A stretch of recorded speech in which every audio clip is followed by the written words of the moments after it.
प्रिय दर्शकों, आपको पूर्व सूचित किया जाता है कि ये वीडियो सिर्फ काल्पनिक बातों पर आधारित है। इसमें बोले गए शब्दों से कृपया हमें जज ना करें। आपको ठेस पहुंचाने का हमारा कोई उद्देश्य नहीं है। कृपया इस बकचोदी को बकचोदी की तरह ही देखें। धन्यवाद। क्या हाल है आप सबके। तो यार आज से 1 साल पहले मेरी जिंदगी में बहुत डार्क टाइम चल रहा था क्योंकि किसी भोसड़ी वाले ने चमगादड़ खा लिए और यहाँ मेरे घर वालों ने मेरे कहीं भी आने जाने पर पाबंदियां लगा दी। मैं बहुत परेशान था। लेकिन फिर उम्मीद की किरण बनकर आए मेरे दोस्त ने मुझे सलाह दी कि भाई छत कूद कर चले जाया कर। और अब किसी को मेरा वो दोस्त मिले तो बताना। और अब तो डार्कनेस इतनी बढ़ गई है कि लाइट जलाने का भी कोई फायदा नहीं होता। एक तो इतनी गर्मी और ऊपर से इस कबर में हाथ वाला पंखा तक नहीं रखा मेरे घर वालों ने। सुरेश, तेरी भी कबर में गर्मी है क्या? ना भाई, मैं तो मस्त पेड़ के नीचे दबा हूं, तेरे घर वालों की तरह नहीं। मेरे घर वाले मुझे धूप में दफना कर गए। भोसड़ी के, तेरी वजह से मरा था मैं। छत कूद कर चले जाया कर पहनचोद। ये एक जरूरी कॉल थी कोरोना वायरस की अवेयरनेस के लिए। इससे बचाव के लिए वैक्सीन जरूर लगवाएं क्योंकि इसमें आप ही का फायदा है। आप ही इस चैनल की वीडियो लंबे समय तक देख पाएंगे। धन्यवाद। तो कैसे हैं आप लोग? अब आप लोग वीडियो देख रहे हैं तो मतलब जिंदा ही होंगे और मैं उम्मीद करता हूं कि बढ़िया भी हो। तो यार आज की हमारी बजट सेलिब्रिटी है बकचोद सी ढिंचक पूजा। ये एक प्रोफेशनल सिंगर, यूट्यूबर और एक्स बिग बॉस कंटेस्टेंट भी रह चुकी हैं। तो आओ यार बिना टाइम वेस्ट किए सीधा वीडियो पर चलते हैं। चलो।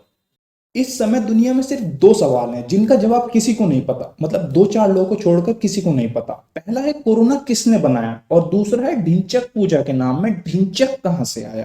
पहले सवाल का जवाब पता करना मेरे बस में नहीं है, लेकिन दूसरे सवाल का जवाब पता करने के लिए मैंने एक प्राइवेट डिटेक्टिव हायर किया है जिसने मुझे बताया है कि एक दिन एक आदमी रात में पूजा के घर में घुसा। डिटेक्टिव ने यहाँ आदमी नहीं, पूजा के पापा बोला था, लेकिन हम आदमी शब्द का इस्तेमाल करेंगे क्योंकि हमें सबकी प्राइवेसी की रिस्पेक्ट है। तो उस आदमी के घर आते ही पूजा उसके पास पापा पापा बोलते हुए गई और उस आदमी को गले से लगा लिया। लेकिन उस आदमी का आज मूड बहुत खराब था तो वो गुस्से में बोल उठा, तीजत पूजा। तो फिर क्या था, पूजा को तो बचपन से ही चूल है। उसने पता लगाने के लिए पापा से बहुत प्यार से पूछा, क्या पापा? यहाँ वो आदमी बिल्कुल पिघल गया और उसने बोला, ढिंचक पूजा, ढिंचक पूजा। और इस तरह से फाइनली पूजा का नाम ढिंचक पूजा पड़ गया। अब कोई ये मत कहना कि देखो कितना गंदा आदमी है, माँ बाप को बीच में ला रहा है। देखो यार, नाम माँ बाप ही रखते हैं, इसलिए ये बताने के लिए उस आदमी को बीच में लाना जरूरी था। और वैसे भी मैंने कहाँ बोला है कि वो आदमी पूजा के पापा थे, क्योंकि ये बात तो डिटेक्टिव ने बोली है ना। स्टोरी बकवास तो नहीं है। हाँ मैं जानता हूँ थोड़ी क्रिंजी सी तो है, लेकिन भाई 10 रुपए में वो डिटेक्टिव टाइटैनिक की स्टोरी थोड़े ना बता देगा।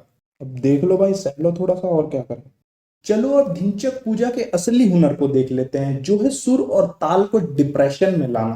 पागल हो के नाचो और नाच के पागल हो जाओ। आय हाय बहनचोद, स्टार्टिंग में गाने का ओढ़ पीट दिया। और ये बात तुम्हें इसके पीछे वाली लड़की के चेहरे से साफ समझ आ जाएगी। एक इंसान ऐसा चेहरा सिर्फ तभी बनाता है जब उसने पहली बार लिरिक्स सुनी हो और उसे कुत्तों की तरह से छूट रही हो, और वो भी तब जब आगे वाले सिंगर स्वयं साक्षात ढिंचक पूजा हो। और ये क्या लिरिक्स है, पागल होके नाचूं या नाच के पागल हो जाऊं। इतना बकवास तो नर्सरी के बच्चे गिराई नहीं करते, जबकि उनमें से आधों की मम्मी ने तो उन्हें कल रात ही थप्पड़ मारकर बोलना सिखाया है कि कल ही कहीं स्कूल जाकर हमारा नाम ना खराब कर दे। पागल हो के नाचो और नाच के पागल हो जाओ। यहाँ पीछे ये आंटी अलग ही म्यूजिक फील कर रही है, लेकिन इसमें इनकी कोई गलती नहीं है। जब कानों में पानी भर जाता है तो ऐसा ही लगता है जैसे ढिंचक पूजा मुंह से ढोल बजा रही हो। और इन अंकल को बहुत लेट समझ आया कि हाँ कैमरा भी ऑन है। चलो ऑन है तो दिला ही लेता हूँ, ही ही ही ही ही। वैसे भी कल रात रह गया था, ही ही ही ही ही। जहाँ भी मिले खटिया तुम चद्दर तान के सो जाओ। बकचोदी की देवी ढिंचक पूजा ऐसे ही तो सोती है, पालती लगाकर, टोपी पहनकर। बस ये वही छोटी छोटी बातें हैं जो ढिंचक पूजा को नॉर्मल इंसानों से अलग करती हैं। क्योंकि इतना स्वैग ऐसे ही नहीं मिलता, इसके साथ तुम्हें पैदा होना पड़ता है। लेकिन अगर तुम्हें फिर भी स्वैग चाहिए तो एक काम करो, एक स्वैग वाली टोपी खरीद लो, क्योंकि उससे भी काम काफी हद तक बन जाएगा इस जन्म के लिए। और मुझे पर्सनली इस लड़की पर बहुत तरस आ रहा है, और अब तक तो इसे भी समझ आ चुका होगा कि इसके साथ बहुत गंदा मजाक हुआ है। इससे पेमेंट के नाम पर मोमोज खिलाने का वादा हुआ था, और प्रेजेंट सिचुएशन को देखते हुए गाने का बजट ऑलरेडी इतना टाइट हो चुका है कि हमारे प्रिय भूत को नंगे पैर नचा रखा है। तो अब मोमोज तो क्या ही लेंगे ये लोग।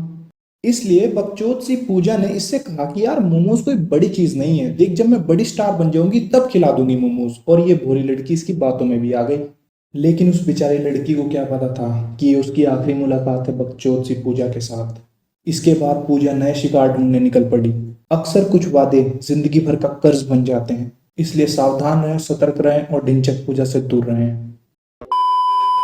पूजा का यही है हमेशा का कि अगर इसे वीडियो में लड़के चाहिए तो उनकी कार या पैसे उधार ले लेती है, अगर लड़की चाहिए तो उनसे पेमेंट में मोमोज खिलाने को बोलती है, और अगर पूरी फैमिली चाहिए तो कोई हॉलीडे टूर ऑफर कर देती है।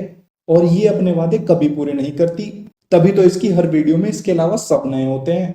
और यहाँ भी ये सिर्फ कूद नहीं रही, वार्म अप कर रही है। जैसे ही वीडियो कंप्लीट शूट होता है, ये कैमरा लेकर सीधा यहाँ से घर तक की दौड़ लगा देगी। इसमें बहुत स्वैग भरा हुआ है। स्कूल की छुट्टी मारो और ट्यूशन तुम मत जाओ, पान की दुकान खोलो और सबको चूना लगाओ। स्कूल की छुट्टी मारो और ट्यूशन तुम मत जाओ, और फिर बाप जो मार लगाएगा, हा, तब मिलेगा इसे सच्चा सेटिस्फेक्शन। क्योंकि यार इतनी बकचोदी का इलाज साइंस के पास तो नहीं है, लेकिन निराश होने की जरूरत नहीं है। इस महाभयंकर रोग की जड़ी बूटी बाप के जूते और उनकी बेल्ट के बक्कल में छुपी होती है, जिसका स्पर्श अगर किसी बकचोद इंसान से कराया जाए तो उसकी बकचोदी कुछ महीनों के लिए शांत हो जाती है। तभी तो ढिंचैक पूजा साल में एक या दो ही गाने गाती है। और पान की दुकान चूना लगाने के लिए खोलते हैं। ऐसे तो कल ये बोले कि चाट वाले ने दुकान चाटने के लिए खोली और पेट्रोल पंप वाले तो आग लगाने का काम करते हैं। ये ना बहुत बकचोद है। अगर कभी बकचोदी करना प्रोफेशन बन गया, जो कि आज के हालातों को देखकर लगता है जल्दी ही होगा, तो ये मिलियनेयर भी बन सकती है, क्योंकि बकचोदी में इसे महारत हासिल है और ये बहुत इनोवेटिव भी है बकचोदी को लेकर।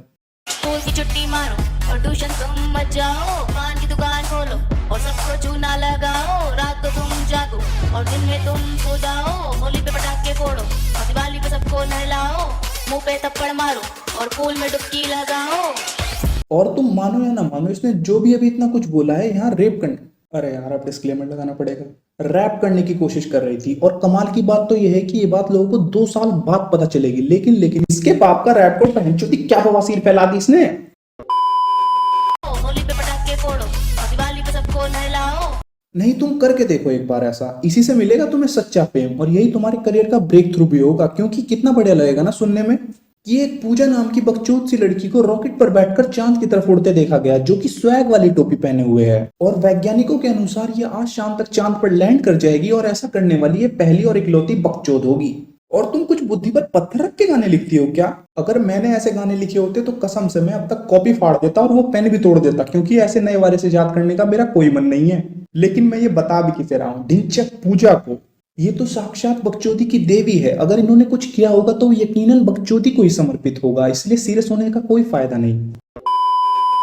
और इसे देखकर तुम पक्का समझ गए होगे कि ये बिल्कुल जरूरी नहीं है कि अगर कोई सिंगर साल में 1 या 2 गाने लिखे तो उसने साल के 365 दिन उस गाने पर ही काम किया हो, क्योंकि हर कोई इमरान खान, हाँ वही एम्पलीफायर वाला, नहीं होता।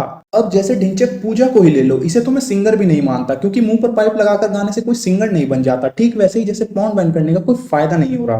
पर कुछ भी हो, ढिंचैक पूजा के लिए मेरे मन में बहुत सिंपैथी है, क्योंकि आसान है क्या हकते वक्त गाने बनाना और गाते वक्त उन्हें हक देना। देखो यार, ढिंचैक पूजा बकचोदी की देवी हैं और उन्होंने कुछ किया है तो सोच कर ही किया होगा। बस आखिर में हम तो यही उम्मीद करते हैं कि पूजा ऐसे जानलेवा प्रयोग खुले में ना किया करे, ताकि आप और मैं अपनी अपनी जिंदगी में खुश रह सकें।